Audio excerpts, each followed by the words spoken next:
আসসালামু আলাইকুম রহমতুল্লাহ।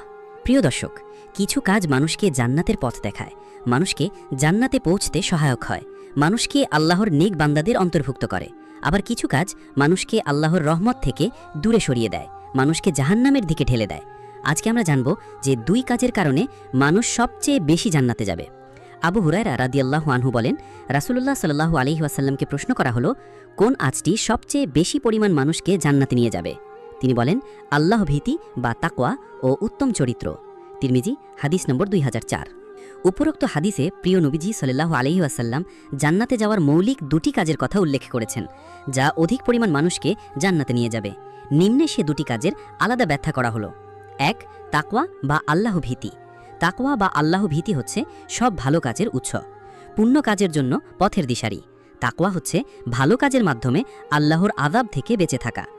আগের ও পরের সব উম্মতকে তাকওয়া অর্জনের নির্দেশ দেওয়া হয়েছে।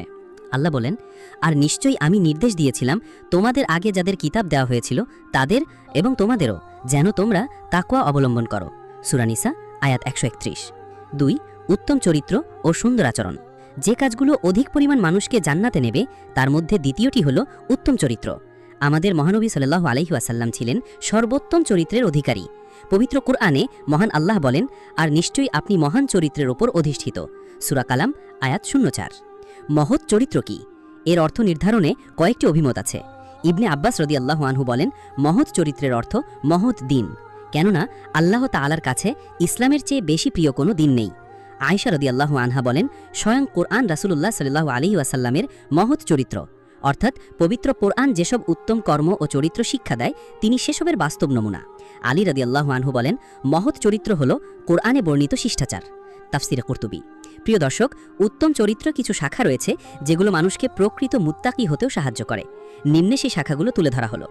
1. সুবিচার বা ইনসাফ। পবিত্র কোরআনে মহান আল্লাহ বলেছেন, তোমরা সুবিচার করো, কেননা তা তাকওয়ার নিকটবর্তী। সূরা মাইদা আয়াত নম্বর 8। 2. ক্ষমাশীলতা।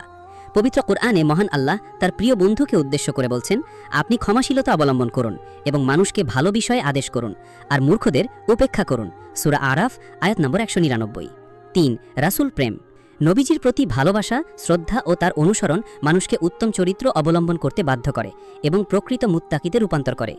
নবীজির প্রতি শ্রদ্ধার গুরুত্ব বোঝাতে গিয়ে মহান আল্লাহ বলেন, যারা আল্লাহর রাসূলের সামনে নিজেদের কণ্ঠস্বর নিচু করে আল্লাহ তাদের অন্তরকে তাকওয়ার জন্য পরিশোধিত করেছেন, তাদের জন্য রয়েছে ক্ষমা এবং মহাপুরস্কার।